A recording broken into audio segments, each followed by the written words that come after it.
They've been partnered with young people from the area to help them boost their digital skills. The link-up was part of an initiative which offers 18 to 24-year-olds a chance to get training and work experience, while the small businesses are given help to grow their company online. There's an amazing opportunity to bring two great aspects of society and community together. The millions of businesses out there who could be doing more online, getting more out of the internet to grow their business, and the thousands of young people who are struggling to find work, struggling to have the right and relevant skills for today. The jobs of the future that this generation are going to be looking at are inherently different to anything that we've seen go before. They'll need to understand digital skills, trends and technology, as they will need to be fluid in an ever-changing marketplace. This opportunity is unlike any other kind of work experience because they're going to be consultants. It's like a modern-day trades, effectively, like plumbing. Every single business needs better digital plumbing. We're giving young people the basic skills that they can then offer themselves to pretty much any business. I think a lot of people, a lot of the young adults at the moment look at their skill set with what is already out there. It's almost, I won't say it's a bit scary being original or doing what you're good at. Everyone tries to fit into a certain mold. I'm not saying being different, I'm saying look at what you think you have. There's a niche for every creativity. We're about 60 billion in the world. Internet is global. How can you approach them? Try it. You won't know until you try it. Fail, but learn from it. And I think a lot of these young adults need to start to get that mentality, which is what we don't have at the moment. But the way this program has been set up and with the information that's being shared, I think it's perfect timing. And I think the hunger for it is out there. So far we've been making a website and learning about how to create a brand. And I felt like before I didn't really know how to do that, or like I studied biochemistry and I just recently graduated, and that's not something that I learned. I didn't think I was that, I don't know, creative in that form, and I guess it was something that tested me and I was able to create something that I was actually proud of. I guess now it's more like you have to be well-rounded, I guess, and it's a bonus having like these skills. Interesting stuff. We're going to kind of stay with this theme for now. It's claimed that more of us would visit our local high street if businesses had better online presence. That is according to research carried out by a telecoms firm.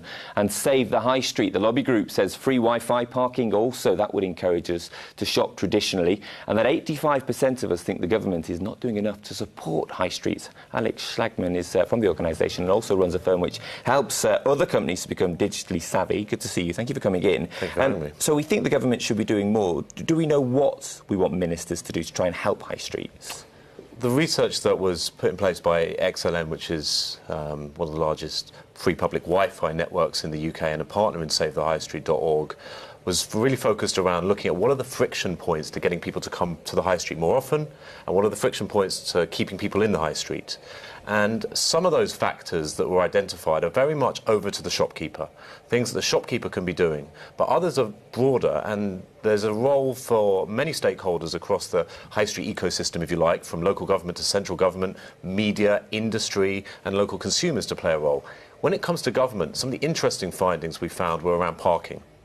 Now, parking, the research suggests, is one of the most important contributory factors to getting people to come to the high street. So almost 9 out of 10 drivers suggested that they would spend more time in the high street and go to the high street more often if there was more free parking available. And if you look at some of the alternatives to going to the high street, such as out-of-town shopping centres, which play very centrally around the accessibility, the ease of getting in and the ease of getting out, you can understand. Yeah, if you make it easy for people to park and make it free for them to park, then that's probably going to be an incentive.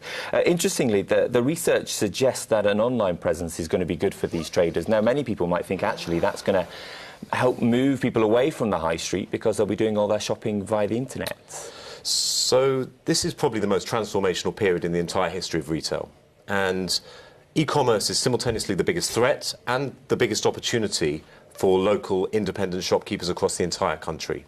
Now, everyone needs to be looking at the steps on that journey, And what we're finding, Save the High Street, just to give some context, is powered by 300 independent shopkeepers on a retailer advisory board. And we're finding across that retailer advisory board, many are taking really positive steps to merging the best bits of online with the local shopping experience and getting huge benefits. So from the basics of actually making sure you're discoverable in Google when people are looking for you, all the way through to making sure your stock is available and searchable, to understanding the benefits of click and collect. And even a lot of people now are looking at 1 hour delivery, on-demand delivery from the shop to the local consumer as quick as a takeaway pizza. Yeah. These are benefits that only the local shopkeeper can take advantage of. It seems like the message is that these shopkeepers need to really move with the times. The time is that we live in now is a digital era, and that if they refuse to accept the online aspect of a business, they're likely to fall behind.